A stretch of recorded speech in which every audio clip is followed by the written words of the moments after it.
Waalaikumsalam warahmatullahi wabarakatuh. Kembali bersama Agung di luar nalar. Kali ini kita kedatangan Bang Dedi. Bang Dedi mau cerita tentang pengalamannya waktu tahun berapa, Bang? Tahun 90-an ya. Tahun 90-an ya? 90-an, 90 dikit, 90 banyak nih. 95, 93 gitu. 93. Kita masih Baru lahir saya. Nah, kasih spill sedikit, Bang. Ceritanya ini tentang apa nih? Itu ceritanya tentang apa ya? Kira-kira ya kayak gak masuk akal gitu, yang belum pernah, maksudnya belum pernah kita ngalamin gitu. Itu apaan gitu kan? Kok bisa kayak begitu? Di luar nalar ya? Di luar nalar gitu. Oke. Ya. Nyata tapi nggak nyata kalau nyata kita. Tapi nggak nyata. Nyata tapi nggak nyata gitu. Oke. Ya, untuk lebih lengkapnya kita akan dengarkan cerita atau kisah nyata dari Bang Dedi setelah yang satu ini.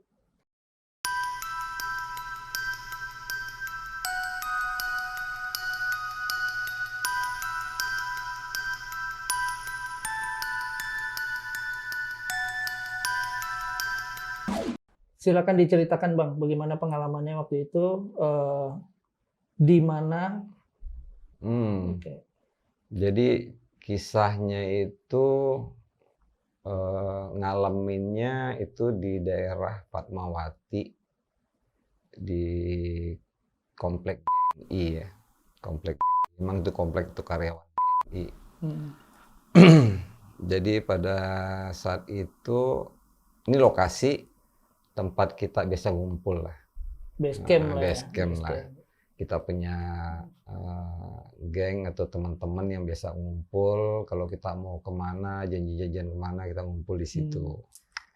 Kebetulan juga saya suka nginep di situ. Oh, oke. Nah, jadi itu berawal saya waktu itu pulang, kita kalau janji nih ngumpul malam gitu. Jadi pada waktu ini kejadian pertama ya, kejadian pertama janji ngumpul, saya datang, saya pulang sekitar jam 10 atau jam 11 malam, datang ke situ. Kebetulan ada temen nih, udah datang duluan, saya pengen usil lah gitu kan. Saya udah pada ngumpul nih, saya ngindik, saya lempar batu tuh ke pintu, tak, teriak-teriakan di dalam. Saya bilang kok sampai kayak begitunya gitu kan. Saya masuk, kaget ini teman berdua perempuan. Saya kan dipanggil adoy kalau di kampus. Adoy lu, kerjaan nih berarti lo yang tadi Maksudnya gimana gitu? Kok tadi gitu? Tadi juga udah nimpuk-nimpuk, lu udah masuk aja, dia bilang. Memang kejadian apaan? Baru nyampe, bukan dari tadi gitu. Iya, tadi ada nimpuk-nimpuk. Terus atap seng gubrak. Lah gimana gue mau gubrak-gubrakin atap seng kan? Udah deh, nggak usah cerita macem-macem gitu kan. Udah cair itu. Nah dilalahnya, saya lupa kejadiannya, dari kejadian itu sampai ke kejadian saya yang ngalamin sendiri. Itu tahu berapa hari setelah itu. Saya punya kebiasaan kalau pulang malam, itu saya suka ngidupin radio, apalagi kalau menjelang tengah malam ya, nyari suara pengajian gitu loh. Kayaknya, buat nemenin tidur. Buat nemenin tidur gitu kan. Nah jadi pada waktu itu saya pulang kayaknya udah mendekati jam 12. Nah, begitu masuk, ini kebetulan lokasi tempat saya nginep itu pavilion.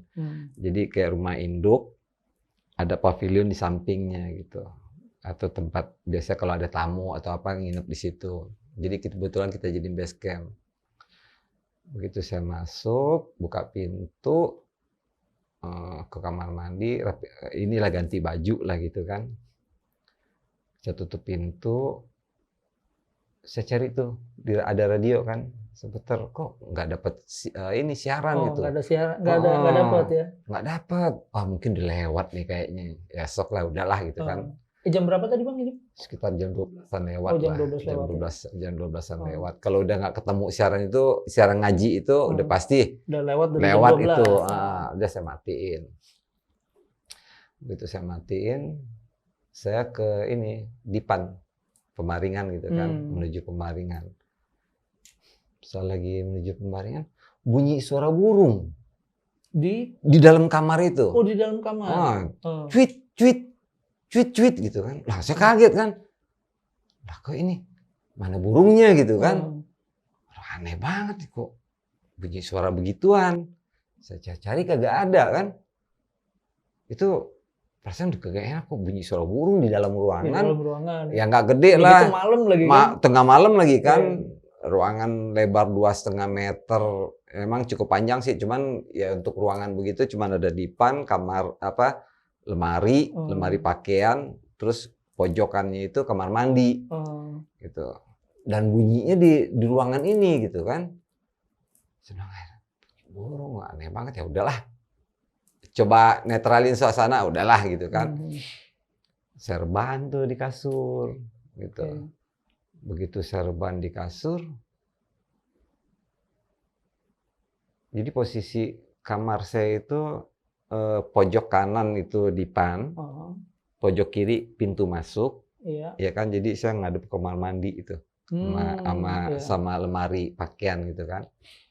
Saya rebahan begitu, di belakang saya itu jalanan kan, taman, belakang kamar itu taman, jalan, pagar jalan, langsung jalan. Saya dengar suara orang ngobrol dari jalan, cuman nggak nyampe-nyampe, tapi suaranya kenceng. Dan yang diobrolin tuh saya nggak paham tuh, kayak orang ngobrol gitu. Bergumam aja atau nggak jelas gitu kan? Atau bahasanya bukan bahasa manusia atau gimana? Saya kurang paham lagi tuh bahasanya itu kan. Kayak lagi orang rame bersuara begitu, tapi kok nggak nyampe-nyampe gitu kan. Nggak lama berselang, saya dengar di pintu masuk. Pintu yang di kita mau masuk kamar. Bukan pintu kamar mandi, bukan. Itu bunyi kayak orang menghentakkan sesuatu. Bum. Bum. Itu kenceng banget.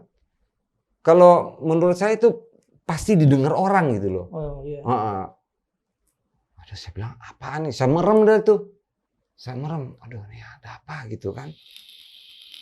Nah, nggak berapa lama itu ada angin tuh dari ujung kaki saya. Gitu. Nah, waktu angin itu ngalir itu saya pernah ngalamin sebelumnya gitu. Nah, saya peluk lah guling nih.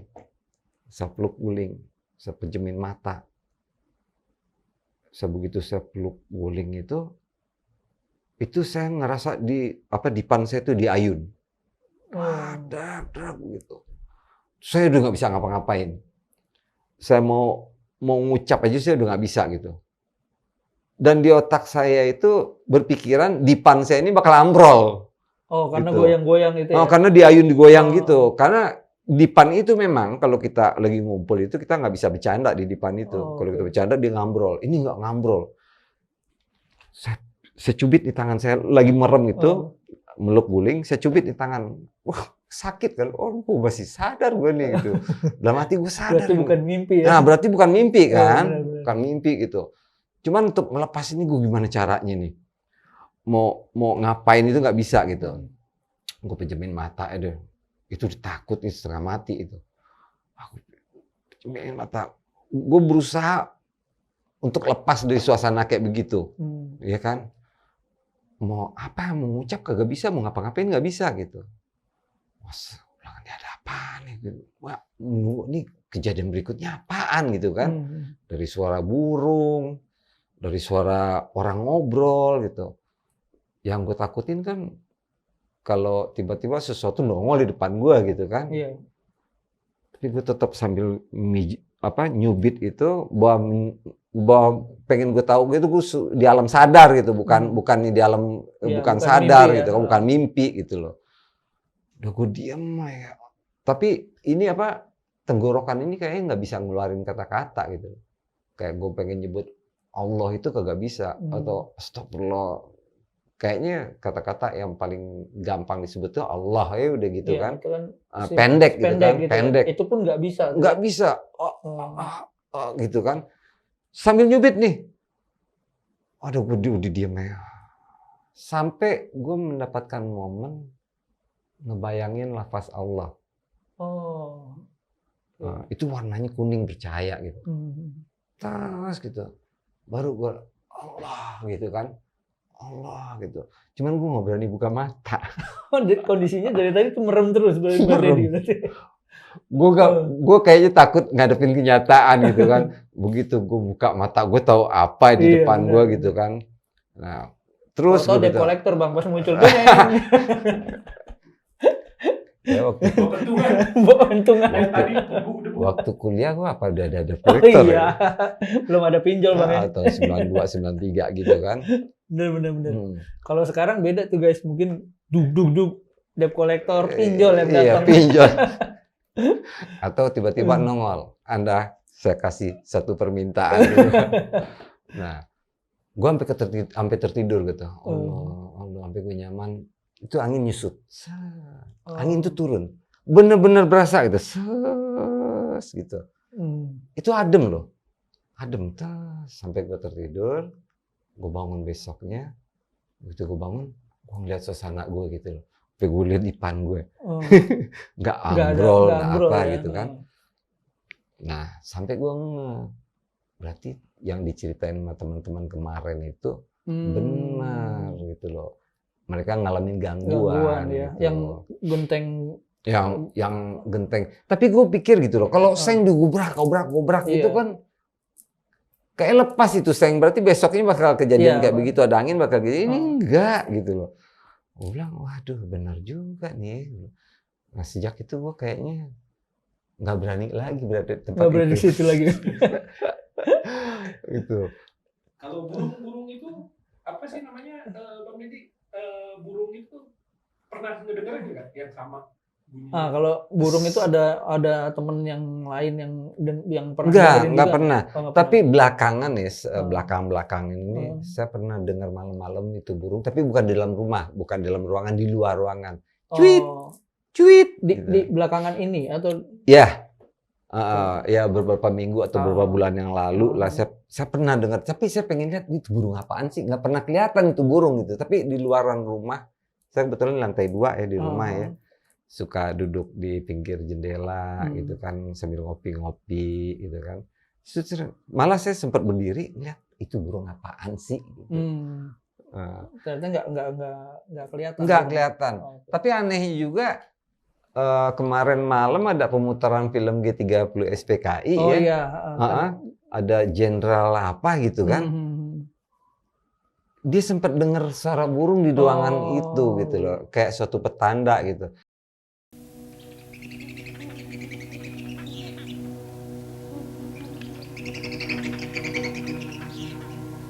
Suara duk-duknya itu tadi ke lantai atau ke pintu Bang? Lantai. Lantai. Itu kayak suara godam nih. Kayak orang megang apa kayu yang punya gede itu tumpuan di bawah. Bung, bung. Saya bilang, oh gila gede banget tuh suara, berapa kali itu bunyi kan. Takut kan dengar begituan. Waduh, kejadian apaan gitu kan. Nah begitu kita udah langsung merem aja. Peluk guling, merem. Coba mau tahu diri nih. Berarti sadar gue sakit. Waduh bener sakit gitu. Nah, nggak lama itu yang angin itu dari ujung kaki itu. Saya kagak pakai AC gitu. Kalau seandainya angin dari kipas angin nggak mungkin tiba-tiba begitu kan? Iya. Dan kondisi waktu itu abang pakai sarung atau? Abang kalau tidur itu suka pakai celana pendek. Juga pakai celana pendek. Biasanya nggak pakai baju gitu kan. Seneng suka tidur itu suka bebas ya gitu kan. Karena ngeh angin itu karena pernah ngalamin pertama kali waktu angin kayak begitu. Gitu itu dikontrakan. Emang orang bilang dulu kan jangan tidur menjelang maghrib atau habis asar, orang bilang begitu. Kita kagak tahu kan kenapa dilarang begitu. Dilalanya pernah waktu itu menjelang maghrib suasana emang waktu itu lampu belum abang hidupin.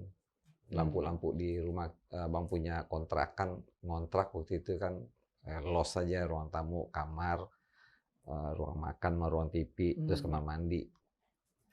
Di suasana gelap deh gitu. Bang tidur tuh. Belum tidur sih sebetulnya. Masuk kamar, gitu. Jelang maghrib itu, rebaan. Waktu itu lagi nggak ada kuliah atau lagi apa kan. Posisinya emang lampu nggak bang hidupin. Jadi antara jam 5 atau jam berapa gitu. Pokoknya bang taunya waktu itu habis abang keluar itu orang habis maghrib aja. Abang masuk kamar tuh, rebaan. Belum tidur sih. Nah itu tiba-tiba abang lagi rebaan begitu, abang ngerasain angin gitu dari ujung kaki. Oh, oke. Sejuk gitu kan, set, kan kaget, ada apaan gitu kan. Kok ada angin gitu. Terus tiba-tiba, kalau dibilang ketindihan sih enggak, kita merasa berat kan kalau ada ketindihan gitu kan. Oh ini gerak masih bisa ya? Ini begitu, tiba-tiba kayak kita nggak bisa ngeluarin kata-kata gitu. Aduh, ada apaan gitu kan. Berusaha meronta itu kayak berat gitu. Gitu habis itu, ngatunya lepas. Gitu kan. Wah, udah abang langsung duduk, bangun, ngamuk. Bangsat, gebrak, hidupin lampu, gebrak, setan lu ya. Itu berani. Karena sebelah ada tetangga kan, rumah petakan. Di luar jalanan gitu kan. Masih sore juga. Masih sore, abang langsung keluar kamar, hidupin lampu, semua hidupin pintu luar buka kan. Ngomel-ngomel itu, bangsat ya mau ngapain sama gue gitu. Nah itu pertama kali ngalamin angin begitu. Sampai sekarang belum lagi, jangan deh. Jangan ngalamin lagi gitu. Kalau angin, kalau gue biasanya bang, lapar bang, belum makan nih. Kalau gue keringet dingin, kalau lapar tuh keluar keringet dingin gitu. Nah itu abang dulu pengen, belum kesampean sih sampai sekarang, pengen tahu dari orang-orang yang ngerti kayak begitu, kok itu apaan sih kayak begitu. Terus kenapa kita bisa dalam kondisi sadar gitu kan, tiba-tiba kayak orang keselak, nggak bisa ngomong apa gitu loh. Nah yang pertama itu nggak berat sih ya, yang berat itu yang kejadian yang kedua itu, yang sampai ngalamin kok kita di dipan diayun-ayun kayak begitu, sampai pikiran wah ambruk nih gitu kan. Terus kita nggak bisa ngomong, cuma berpikiran bakal ambruk nih gitu kan. Nah lepasnya itu ngebayang mau ngucap nggak bisa, tapi alhamdulillah ngeliat lafaz Allah gitu ya, warna kuning bercahaya begitu, lepas Allah gitu kan. Allah. Wah, udah langsungnya terus tuh Allah sampai ketiduran. Karena nggak berani buka mata. Gila ya begitu buka mata antar apaan gitu kan. Tapi dua-duanya nih bang, kalau ini ya, sorry bang, berarti nggak di rumah sendiri ya? Nggak, yang satu di rumah kontrakan, yang satu di rumah temen. Ya. Nah, ini nggak bang, kira-kira maksudnya apakah mungkin itu karena kita bukan orang situ, bukan yang punya rumah situ gitu, nah yang punya rumahnya ini nih yang penghuni rumahnya ini nih yang merasa terganggu. Mungkin ya. Iya kan? Atau abang pernah ngelakuin keburukan waktu masih mudanya, waktu SMP, SMA, SD, belajar ilmu kesaktian atau apa? Kalau belajar ilmu, ada cerita lucu nih. Lucu tapi menarik ya. Saya juga merasa waktu itu gimana?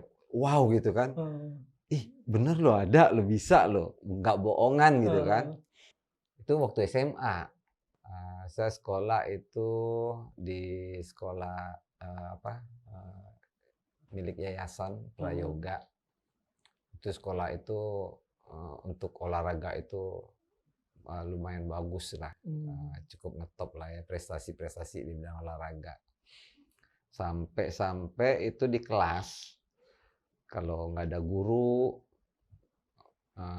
atau jam kosong, itu kita tuh murid-muridnya olahraganya di kelas tuh. Ayo, nih apa main panco, Oh, panco. iya. Saya orangnya dulu kurus, Oh. wih kurus banget dulu. Sekarang udah gemuk ya Bang?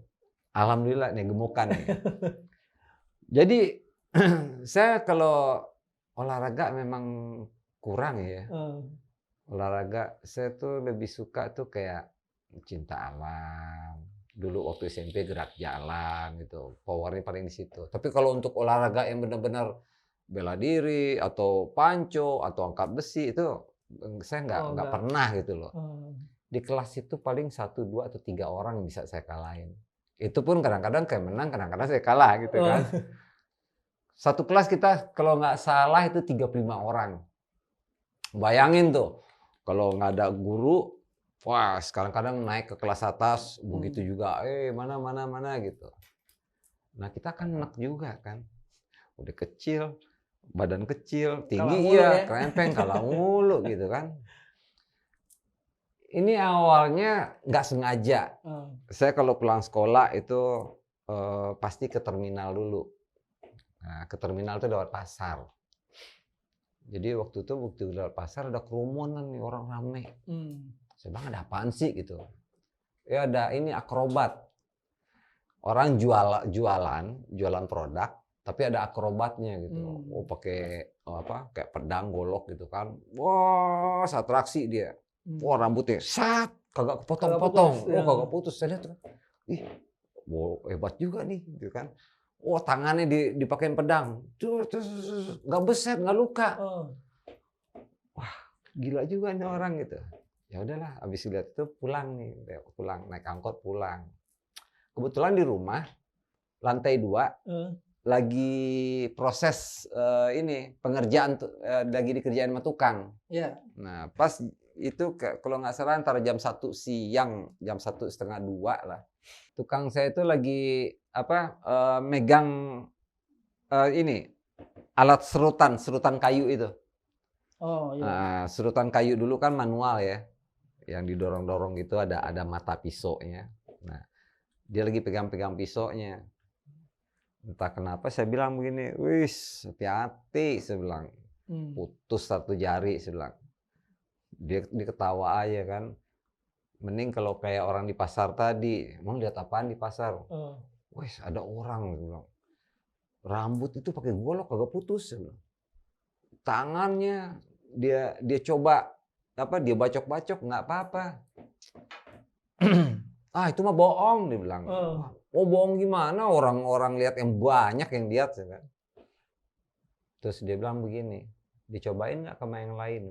Nah itu ini bohong itu, dia bilang. Kalaupun benar jangankan begitu, itu mah baru pedang yang tebel. Ya. Dia bilang. Saya makan, dia bilang. Wah, saya bilang, yang benar aja ya, itu masih yang tebal yang tipis-tipis. Saya makan kayak kerupuk. Yang benar saya bisa buktiin nggak? Bisa, boleh, dia bilang.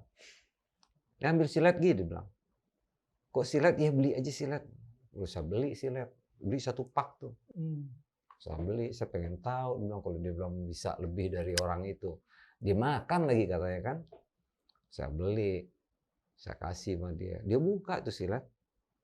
Bukan 1 lagi, 2. Nih lihat, dia bilang. Saya pikir masuknya begini, enggak, berdiri masuknya. Oh, berdiri begini. Berdiri. Saya liatin kan, dia papak, wih, beneran, saya bilang. Ini mah biasa, dia bilang nggak apa-apa, semua orang bisa. Oh yang bener, saya bilang kan, saya juga bisa dong. Kalau mau berani bisa, dia bilang. Bener bisa, sekarang juga bisa, dia bilang. Yakin nggak, dia bilang, mau nggak? Serius, saya bilang, ayo. Kebetulan ada adik saya tuh melihat. Yang paling bontot, nomor 8 perempuan. Dia ngeliatin ya kan. Ayo. Gimana caranya? Saya bilang, udah. Masuk ke ruangan. Jadi karena di rumah, bagian atas itu kan ada kamar-kamar tuh. Yang lagi dirapi-rapiin. Duduk nih bersila sama dia. Bersila, ambil air mentah. Salaman. Nah, dia bilang, Dedi udah mantep.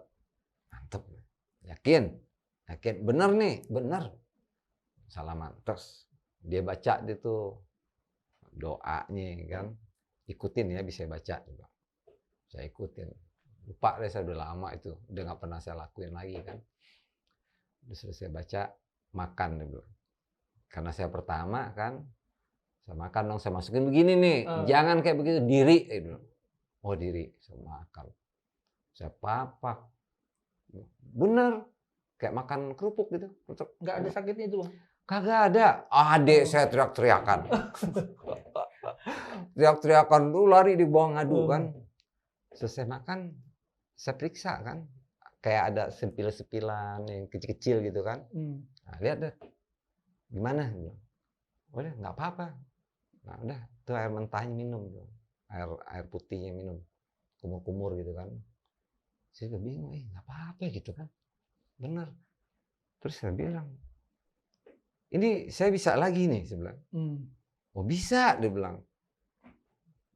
Udah bisa itu, dia bilang. Tapi bagusnya ntar sama gurunya dipatenin, dia bilang.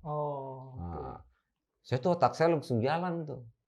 Nah, ini saya coba membaca yang ada di otak Bang Dedi waktu itu nih. Karena di sekolahan pancok kalah terus. Ya. Gimana caranya supaya ada yang ada ditakutin lah. Artinya orang mandang kita juga deh gitu kan. Saya pikir besok gue kalau ditantang-tantang sama orang, ini senjata gue deh gitu kan. Jadi saya sekolah deh, pergi sekolah. Dilalanya waktu itu kosong mata pelajaran. Nah, tapi ke gurunya dulu tadi gimana? Jadi waktu itu dia bilang matengin di gurunya. Istilahnya apa ya? Ngelapor ke gurunya, ntar dikunci lah, istilahnya begitu. Begini, bawa persyaratan. Wah, persyaratan tuh ada persyaratannya. SKKB, Bang. Saya juga kaget. Bang, saya mesti bawa apaan? STNK SIM. Ya, bawa beras, ya kan. Saya ingat beras, kain putih, ada jeruknya, bukan jeruk sih, limo ya. Jus. Limo kayak limo yang kecil-kecil gitu. Pisau kecil. Terus ayam kalau nggak salah dulu. Ayam.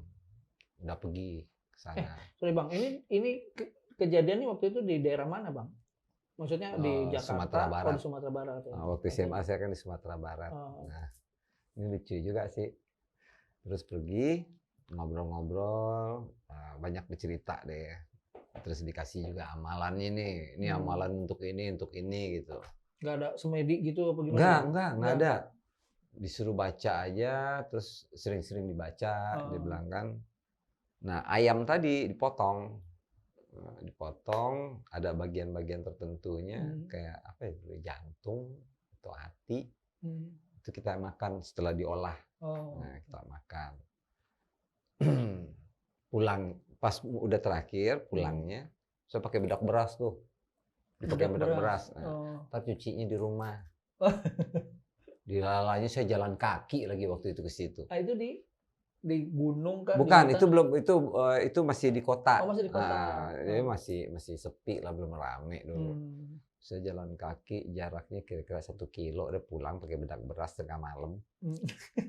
Yang saya sempat berpikir dulu, kalau orang ketemu gue lari kali ya gitu, pakai bedak beras. Sampai rumah cuci muka terus tidur.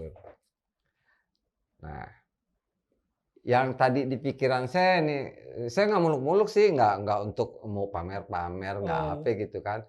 Gue pengen kasih tahu doang nih, kalau gue punya, lu nggak usah tantang-tantang gue panco deh gitu kan. Bener. Pelajaran kosong, wah sibuk orang tuh, deng, ayo panco. Saya bilang, wah ini momennya nih gue nunjukin gitu. Nah, saya duduk paling belakang. Yang rada bandel kan. Ya, standar ya. Duduknya pasti ya. Belakang ya. Duduk belakang tuh ada teman saya tuh namanya Denny Abdi. Namanya sama saya. Saya Dedi Abdi, dia Denny Abdi. Nah, Nah, saya lebih tua dari dia. Oh. Nah, jadi Padahal berarti sekelas. sekelas. Lah, kok bisa Berarti dia yang niru nama saya kan. Cuma nasibnya Oh, lebih lebih tua, bagus. kirain Bang Deddy nggak naik.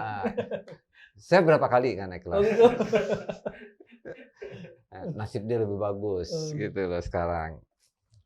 Jadi dubes dia sekarang Oh. di Vietnam. Saya bilang, Den, lu beli silet gih. Oh. Lu beli silet di luar, ambil air mentah, air keran segelas. Tuh kapan udah lu beli aja. Gue pengen kasih tahu nih sama anak-anak gitu kan. Dia beli tuh silet. Dia begitu dibeli silet, dibawa air segelas. Saya buka nih silet. Begitu saya buka, ada teman saya perempuan nanya, "Dad, tuh kapan? Gue pengen makan." Oh. Dia rampas, dilalanya dia kagak apa-apa tangannya. Oh gitu. Oh, saya juga sempat kaget kan waktu dia rampas itu kan. Wih, ya nggak apa-apa. Udah begitu udah selesai, saya maju ke depan kelas. Saya maju depan kelas. Saya diri tuh. Saya juga bingung tuh, saya berani-berani itu. Diri depan kelas. Tapi sebelumnya karena apa ya? Kalau kata yang ngasih dulu ya kan nggak boleh buat sombong. Terus kita nggak boleh pamer. Saya ngomong dia di depan kelas itu. Ini teman-temannya, sebelumnya gue minta maaf. Mohon maaf nih gue nih. Gue bukannya mau pamer, mau apa. Gue nggak perlu deh daging sama daging, tulang sama tulang masih kencengan tuh, masih lembek. Nih, bilang. Nih gue mohon maaf ya, gue bukan nih mau sok-sok jagoan, enggak nih. Silet nih kan, nih silet nih, yang tajam, nggak usah di luar badan nih, di dalam badan sama gue nih yang luluh.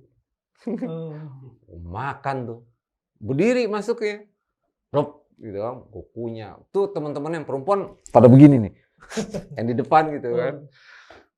Ya alhamdulillah sih masih ada sih teman-teman tuh yang sampai sekarang masih suka ketemu itu, kukunya itu. Nah, sejak kejadian itu nggak ada lagi. Dad, yang ngajak panco. Yuk, panco. Kalau gue jawab, ya lo baru tulang sama daging, belum tajam kayak begitu kan. Gue makan.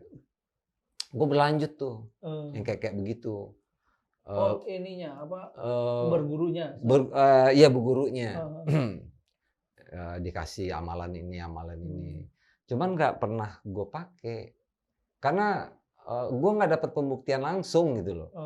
Jadi dia bilang, ini amalan lo baca, tulang lo bagaikan baja,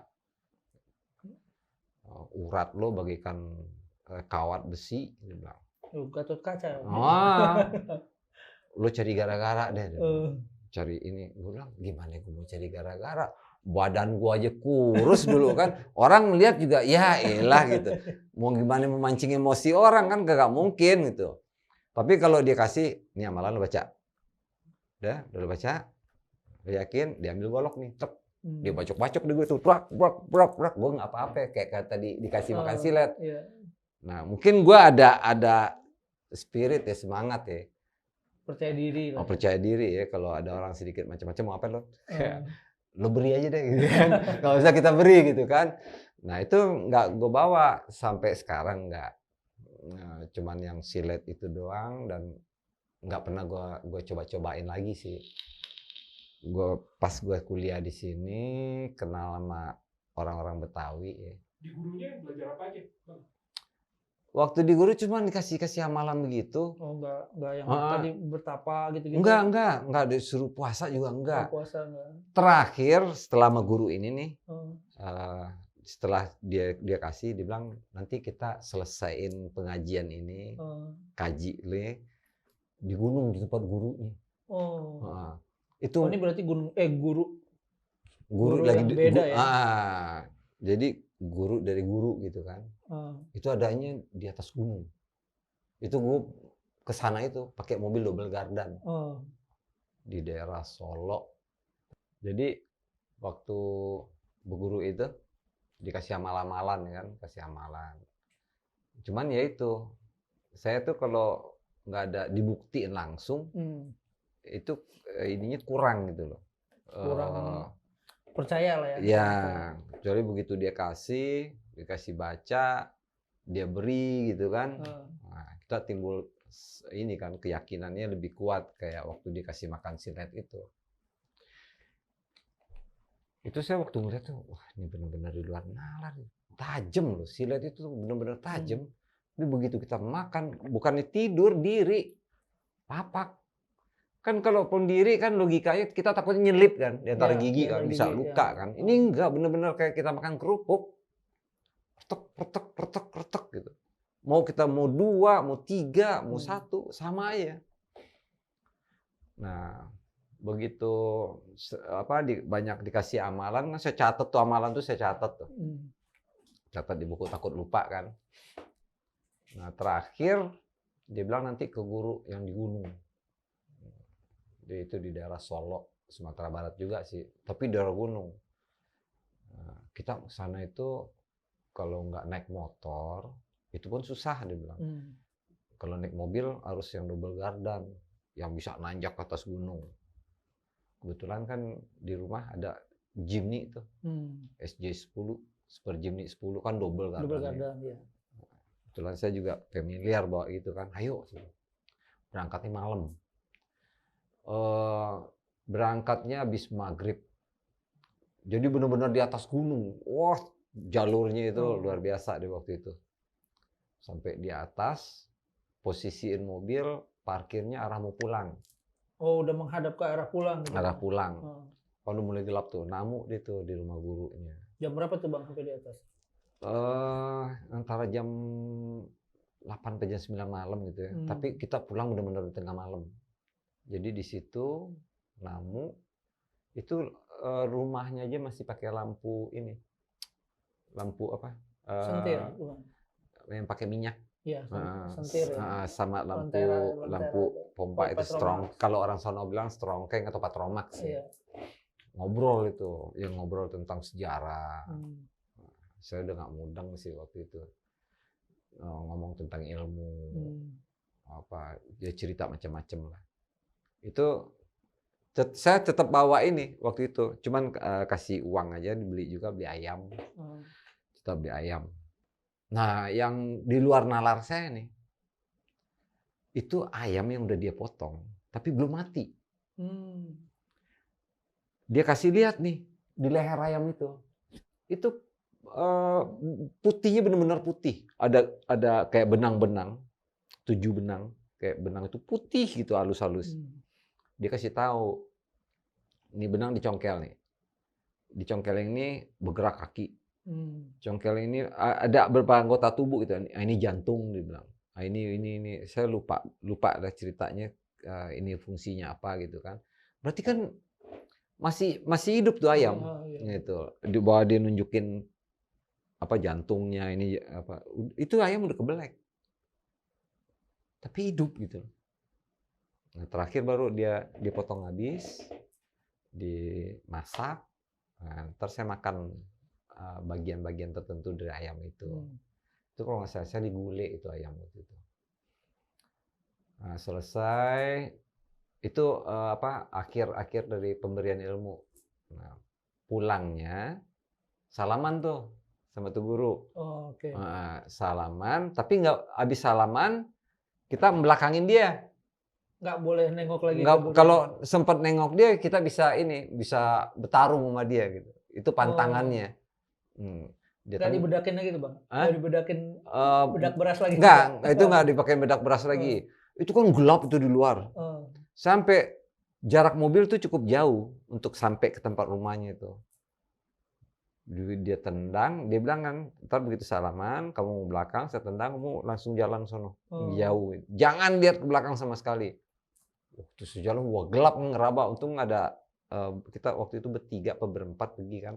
Saya langsung diuber sama teman, dipegangin untuk ngarahin ke mobil. Kan gelap waktu itu. Pergi pulang. Cuman saya nggak sampai gitu loh untuk ngunain ilmu atau kajian atau jampe atau apa yang dia kasih. Ini untuk ini enggak. Karena saya orangnya nggak pernah berantem. Kayak nggak kepake juga gitu, Bang. Iya, orang mau Hmm. gimana orang lihat kita boro-boro mau ini kan, ya loh gitu. Nah, cuma pernah satu kali kejadian, kita SMA itu kan kadang-kadang anak-anak muda kalau ngumpul-ngumpul suka iseng tuh. Ada cewek lewat, ya kan diledekin, dilalanya ada cowoknya, Oh. badannya gede lagi. Itu di dekat rumah tuh di air tawar. Dia jalan paling belakang nih cowok gitu loh. Jadi kita nggak tahu Nggak tahu ya. kalau ini pacarnya. Disamperin. Tadi saya nggak tahu kan waktu dia nyamperin tuh, dia ngomel-ngomel. Lo gangguin cewek gue lo. Saya bilang, yang mana cewek lo? Gue nggak gangguin ya, cuman biasa lah. Oh dia ngamuk kan, marah dia. Begitu dia mukul kan kita ngelak. Dia nendang kaki kayak orang nendang bola gitu. Saya tunggu sama kaki saya. Kayak tulang ketemu sama tulang. Tulang kering ketemu tulang kering ya. Petak gitu kayak begitu kan. Saya kalau waktu beradu itu berasa beradu, tapi nggak berasa kita kan kalau main bola adu kaki itu tiba-tiba aduh gitu. Ya. Ini enggak. Nah, dia berasa sampai dia kayak tengkleng-tengkleng itu kan. Pergi dia tuh. Kalau ketemu sama saya, kalau kita mau berangkat sekolah pagi, dia kadang-kadang suka ketemu di jalan, dia nggak berani. Lihatnya sih begitu, cuman nggak berani nyamper lagi gitu. Dia bilang, gila juga nih kaki orang gitu. Cuman ngerasa itu doang. Yang tadi ya, otot besi, tulang besi, otot tulang kawat. besi, otot kawat dia bilang. Nah, itu semuanya kejadiannya yang lucunya gini. Waktu di sekolah, saya disuruh nulis ini depan kelas sama guru, panggil kan, tulis di depan papan tulis. Saya lagi enak nulis ini. Ya kan kita kadang-kadang teman-teman ini suka usil kan. Saya dibilang dukun-dukun sama teman-teman. Dukun. Emang. Nggak taunya tahu apa lah. Catatan kecil saya itu saya lagi enak nulis. Ini kayaknya ini ajian gue nih dibaca. Saya langsung balik kan. Kan kita merasa kan, lihat, temen gue yang duduk sebelah bangku gue baca catatan gue gitu. Kayak puisi. Kan dia kan kayak puisi bahasanya tuh. Bahasanya bahasa Indonesia atau ada bahasa daerah, ada bahasa kayak pantun apa kayak gimana ya? Saya kira kayak doa-doa gitu, bukan Bang? Maksudnya bukan apa ya, kayak orang bilang kayak orang bahasa kayak Cangjawo kan ada bahasa Sundanya tuh. Kayak pantun ya, kalau orang bilang hai kayak gitu kan. Yang saya ingat tuh ada tuh satu bacaan untuk pemikat gitu kan. Itu kita kayak suara kayak bahasa pantun gitu loh. Cuman ada. Spell dong yang buat pemikat. Tapi nggak pernah itu untuk pemikat itu saya ngerasa sih kayak biasa aja gitu ya. Kayak bilang hai Nur. Nur itu kan bahasa nur, cahaya kan. Iya. Hai Nurhin, dia bilang aku nur Allah. Aku ini nurnya Allah loh. Tapi tetap agama ya, maksudnya. Iya, bahasanya bahasa sana gitu. Baca kaget, wah gila amal di belakangan, wah gila. Tapi ya jadi bahan bercandaan deh buat teman-teman. Kemarinya begitu saya kelar SMA, saya kemari itu nggak kepake lagi. Nggak boleh katanya, nggak boleh. Jangan begitu-gituan, jangan. Apalagi kita kenal orang-orang alim ya di sini ya. Kenal habaib itu kan di sini, kenal kiai-kiai. Makanya pas tidur tadi di kontrakan suka nggak digangguin ya Bang. Gitu kali ya. Tapi kejadian Abang tadi ke gunung apa itu berarti sebelum yang kejadian Abang semua tadi yang di sebelum kejadian semua itu gitu ya? Iya. Bisa jadi itu kali ya. Nggak tahu ya, tapi yang anehnya gitu kan, orang-orang yang deket-deket sama saya yang bisa-bisa kayak begitu yang ketakutan. Orang yang bisa kayak begitu tapi ketakutan. Saya juga bingung, lu ngapain sih kok takut gitu loh. Gua aja kagak lihat kagak apa. Kalaupun takut kan ada gue nih gitu kan. Ngapain takut mesti berdua mesti takut gitu. Cuman ya di luar nalar kayak gitu ya mudah-mudahan sih saya kalau untuk penampakan kayak gitu jangan nggak ada lah gitu. Oke deh Bang, kalau gitu sip Bang Dedi Miswar. Terima kasih banyak. Sama-sama, I. Ya, Terima makasih kasih. banyak. Oke teman-teman, itu tadi cerita dari Bang Dedi, pengalaman-pengalamannya yang di luar nalar, yang ya menurut saya, menurut gua itu cukup menjadi pelajaran ya, cukup kita ketahui. Kayaknya nggak perlu dicontoh Bang ya. Nggak perlu dicontoh. Oke, mudah-mudahan teman-teman semua bisa ngambil hikmah atau positifnya dari perbincangan kita berdua tadi Bang. Betul. Oke, ya terima kasih. Oh ya, kalau buat teman-teman yang punya pengalaman di luar nalar, apapun itu, mau yang horor, mau yang gaib atau apapun, bisa DM ke sini. Oke, kita tunggu dan kita undang nanti ke sini. Terima kasih. Assalamualaikum warahmatullahi wabarakatuh. Waalaikumsalam warahmatullahi wabarakatuh.